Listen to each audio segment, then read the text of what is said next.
নারী শ্রমিকদের ব্যাপারে বলতেই হয়। গত 8 বছরে 800 নারী শ্রমিকের লাশ ফেরত এসেছে। 70,000 নারী শ্রমিক নির্যাতিত হয়ে দেশে ফিরে এসেছেন।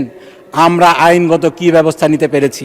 মাননীয় স্পিকার, গত কয়েকদিন আগে আমেরিকাতে এক পড়তে যাওয়া দম্পতি, তাদেরকে নৃশংসভাবে খুন করা হয়েছে।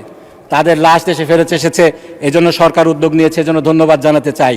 কিন্তু সেই পরিবারটিকে সেই সিভিল এবং ক্রিমিনাল রেমিডির জন্য কি ব্যবস্থা নেওয়া হয়েছে, এই বিষয়টি আমি প্রবাস কল্যাণ মন্ত্রণালয়ের যিনি দায়িত্বপ্রাপ্ত আছেন তাদের কাছ থেকে জানতে চাই।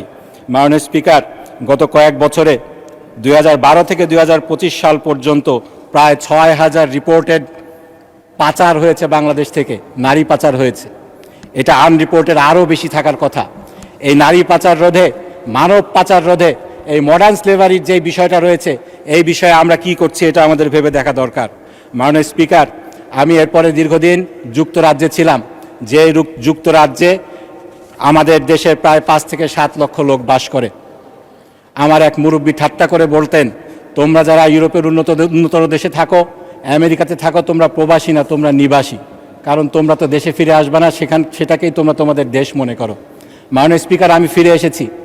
আমার মতো অনেকেই ফিরে আসতে চায়, কিন্তু তারা ফিরে আসতে ভয় পায়।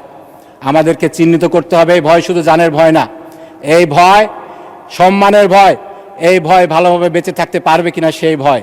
আমাদের যে দেশ থেকে যে ব্রেন ড্রেন হয়ে যাচ্ছে পাশ্চাত্য বিশ্বে, এটার কারণ কি? প্রথম জেনারেশন তাদের দেশে ফেরার একটা স্বপ্ন থাকে, দ্বিতীয় জেনারেশন কেন বাংলাদেশকে নিজেদের দেশ বলতে লজ্জা পায়। আমরা দেখেছি, আমি নাম নিতে চাই না, আমাদের একজন দ্বিতীয় জেনারেশনের প্রবাসী কিংবা নিবাসী পার্শ্ববর্তী একটি দেশে বিলিয়ন বিলিয়ন ডলার তিনি ইনভেস্ট করছেন।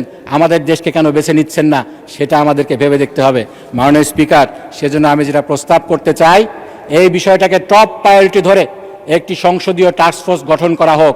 প্রবাসীদের সমস্যার সমাধান আরও একটা রয়েছে, আমি খুব সংক্ষেপে যেটা বলতে চাই। দীর্ঘদিন প্রবাস থেকে যখন তারা দেশে ফিরে আসেন, তারা যেহেতু দীর্ঘদিন প্রবাসে থাকেন, এখানের সমাজে তাদের ইন্টিগ্রেশনের সমস্যা হয়, অর্থনৈতিক পুনর্বাসনের সমস্যা হয়।